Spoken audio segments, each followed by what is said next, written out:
A Russian brigade did not expect to meet an Abrams tank that day. Not there, not like that, and not at that moment, because when the Abrams fired, the battle didn't escalate. It collapsed. On paper, the Russian push looked familiar. Mechanized infantry, tanks, smoke screens, speed across exposed ground. The kind of movement that used to force defenders into reaction mode. The kind of momentum that used to break lines simply by existing. This wasn't reckless, it wasn't incompetent, it was doctrinal, and for the first few minutes, it almost worked. The column moved fast, engines loud, smoke blooming across the approach. Vehicles stayed tight enough to support each other, spaced enough to avoid instant annihilation. From inside the hulls, it probably felt like pressure, but manageable pressure. The kind that discipline and forward motion could still solve. But the fight had already started somewhere else. Above them, Ukrainian drones weren't scrambling to react. They were already in position, tracking the formation as it assembled and began moving, not watching passively, but measuring speed, spacing, rhythm. Which vehicles led, which vehicles lagged, which lanes were being committed to. That distinction matters, because once a mechanized formation commits to a lane under observation, it stops being free. Terrain, mines, wrecks, and spacing begin to dictate behavior. Movement becomes predictable, and predictability is lethal. The first hits didn't destroy the column. They interrupted it. A vehicle near the front was disabled. Not catastrophic, but enough to force a pause. Enough to compress spacing, enough to demand decisions. Then pressure appeared at the rear. Not annihilation, just denial. And suddenly, the brigade wasn't advancing anymore. It was stalled in open ground, engines running, smoke drifting unevenly, drones still overhead. This was the moment the assault could still have been recovered. And that's when the Abrams fired. From a concealed position selected before the column ever arrived, the Abrams engaged a vehicle attempting to restore movement inside the formation. Not a dramatic duel, not a charge. One clean shot. The target burned exactly where it couldn't be afforded, and with that, the last viable maneuver lane disappeared. The brigade didn't lose a tank, it lost geometry. From that moment on, every option available to the attackers made the situation worse instead of better, and that's when everything truly started going wrong. Here's the part most breakdowns get wrong. The Russian brigade didn't collapse because it took losses. Armored units can absorb losses and keep fighting. It collapsed because recovery became impossible. In mechanized warfare, the line between a setback and a disaster is whether movement can be restored quickly. Lose a lead vehicle, you can still push. Lose a rear vehicle, you can still maneuver. Even losing both ends can be survivable if there's space, time, and visibility. What the Abrams removed was all three at once. When that vehicle burned in the wrong place, it didn't just add another wreck. It locked the formation into a shape it couldn't escape. The lane narrowed. Detours required turning broadside under observation. Reversing meant crossing paths with damaged vehicles, drifting smoke, and potential mines. Every choice created exposure. And exposure wasn't theoretical anymore. Ukrainian drones weren't guessing what the column would do next. They were watching hesitation in real time. Each adjustment, a tank edging left, a BMP creeping forward, a recovery vehicle nosing into view, was instantly visible.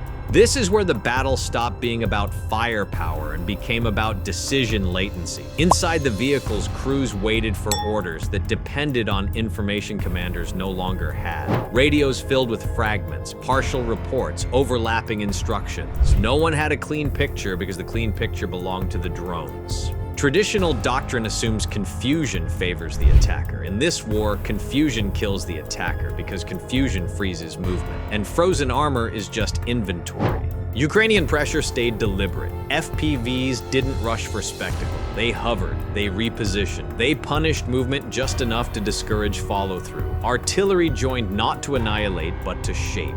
Shells landed close enough to shake crews and degrade optics. Shrapnel stripped external systems. Dust and smoke mixed into blindness. Blindness that didn't hide the formation from drones, only from itself. This is how a brigade gets trapped without realizing it's already lost. No single explosion feels decisive, but every second the future shrinks. And once movement itself feels dangerous, morale begins to fracture. The Abrams didn't stay exposed. It didn't linger. It had already done its job. From here on out, this was no longer a fight for momentum. It was a managed collapse. By the time the Russian brigade understood the push was failing, the fight had already shifted layers. This was no longer tanks versus tanks. It wasn't even firepower versus firepower. It was control versus confusion. Once the column stalled, Ukrainian drones stopped behaving like scouts and started behaving like wardens. They weren't searching anymore. They were managing a space. That's the part traditional mechanized doctrine struggles with. When momentum dies under constant observation, the defender doesn't need to destroy everything. It only needs to deny stabilization. That alone is enough to kill an attack. Think about what that means inside a vehicle. FPV drones didn't immediately dive. They hovered just far enough back to stay alive. Their presence alone forced hatches shut. Engines stayed running. Heat signatures stayed bright. Crews couldn't cool down without becoming stationary targets. Every option carried risk. Edge forward to clear a wreck, exposed laterally, reverse to create space, risk collision, mines, or drifting into an uncleared lane. Dismount infantry, instant visibility and open ground with nowhere to disappear. And all of it was being recorded, time-stamped, and fed into a constantly updating picture. This is where battlefield geometry turns cruel. Mechanized formations survive on spacing. Once spacing collapses, vehicles interfere with each other's arcs, movement paths, and escape options. Smoke that once masked movement now highlighted failure points. Burning wrecks became physical walls. The drones didn't invent the trap. The column built it itself. Ukrainian operators exploited this patiently. FPVs waited for moments where movement happened under stress, moments where crews committed to a direction they couldn't abort cleanly.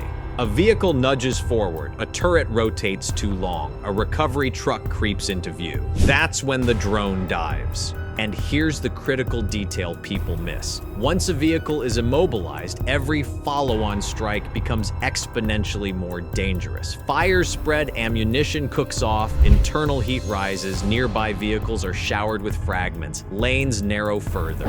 One FPV hit doesn't just remove a target, it reshapes the battlefield. This is how cascading failure begins. What started as a stalled advance becomes an obstruction field. Each new wreck compounds the next decision. Each decision increases exposure. Exposure feeds the drones. Inside the brigade, command cohesion began bleeding out. Orders arrived late or contradicted what crews could see with their own eyes. Units started acting on local instinct rather than shared intent. The brigade wasn't operating as a brigade anymore. It was fragmenting into isolated survival problems. And isolated problems are easy to manage from above. This is where morale takes its first real hit. Not when the first tank burns, but when crews realize there is no clean exit. They feel it before headquarters does. They hear the drones. They watch neighboring vehicles erupt without warning. They know when spacing is gone and lanes are blocked. Once that realization spreads, confidence collapses quietly.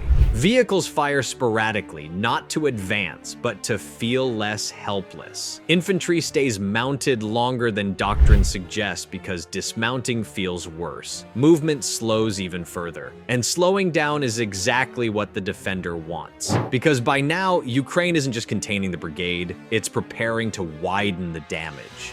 At some point, every trapped formation asks the same question. Where is our air cover? Not jets, not helicopters, air defense. Because once drones dominate the sky, the only way to breathe again is to make the sky dangerous. And this is where the situation crossed from bad to unrecoverable. Air defense systems survive on two things: silence and stillness. As long as they don't emit, don't move, and don't react, obviously, they can hide inside cluttered terrain. But a stalled brigade under drone pressure forces a choice. Stay hidden and let drones operate freely, or move, activate, and try to protect what's left. That choice is brutal.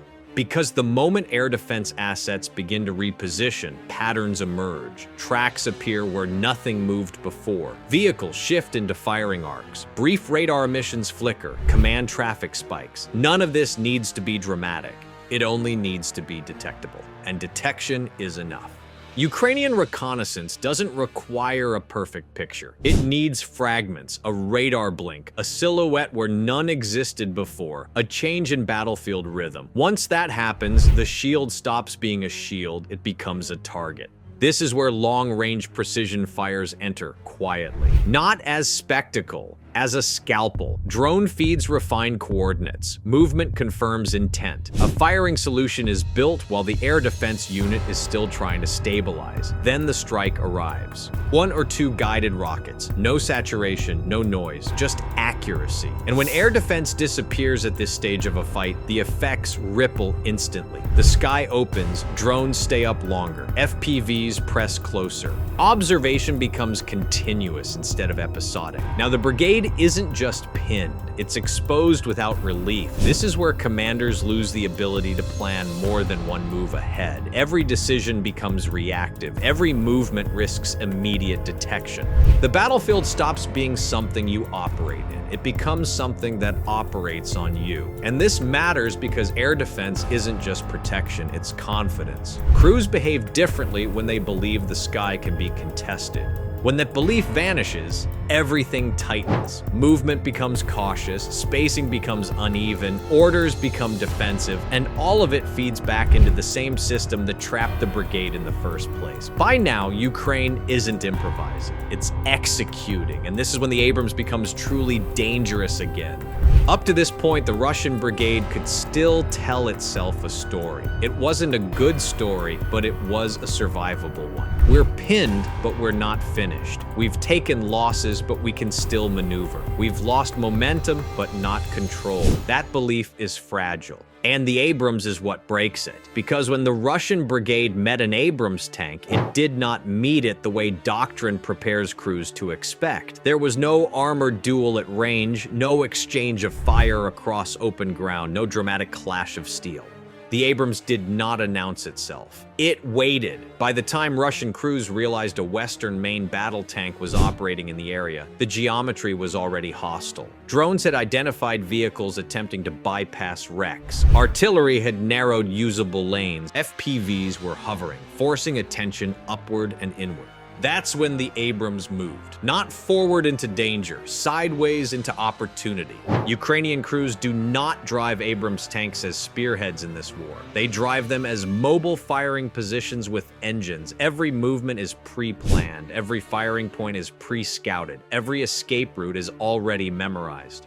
The Abrams advances just enough to clear cover. The gun stabilizes. Thermals cut through smoke and dust that mean nothing to modern optics. And the shot lands. Not at the loudest target, at the right one. A vehicle trying to restore order. A platform anchoring a cluster of survivors. A piece that still mattered.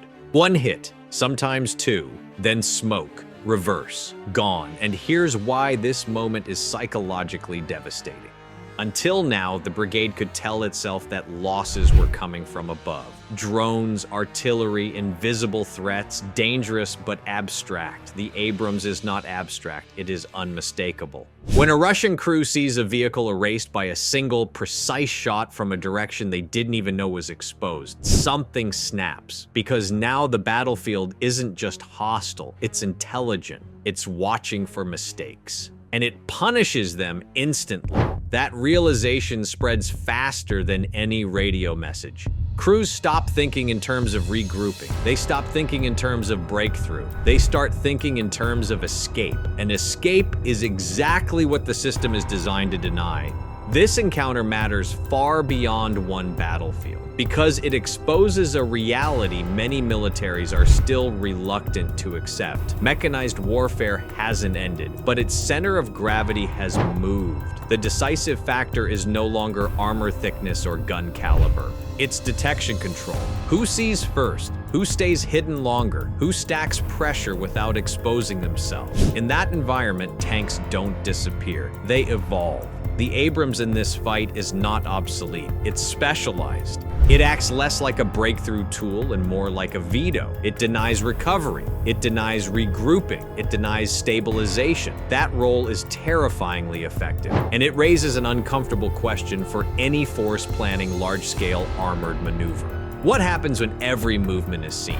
What happens when smoke no longer conceals? What happens when stopping even briefly triggers a cascade you cannot halt? This Russian brigade found out the hard way.